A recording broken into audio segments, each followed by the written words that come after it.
આજના સમયમાં પતિ પત્નીની હકીકત કહું ને સાહેબ, તો 60થી 70% પતિ પત્ની એવા છે કે જે એકબીજાના દિલમાં નથી, માત્ર બુદ્ધિમાં જ છે. એકબીજાને દિલથી પ્રેમ નથી કરતા, પણ બુદ્ધિથી સંબંધ નિભાવે જાય છે. સાથે રહે છે, હરે છે, ફરે છે, બધું જ કરે છે, પણ માત્ર બુદ્ધિથી. દિલમાં એકબીજા માટે જરા પણ પ્રેમ નથી.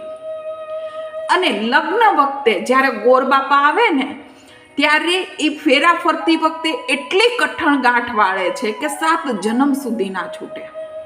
પણ સાહેબ, જેના દિલ મળી જાય, જેના વિચારો મળી જાય, ત્યાં ગાંઠ મારવાની પણ જરૂર નથી હોતી. એ તો એમ જ 7 જન્મ સુધી નિભાવી જાય છે.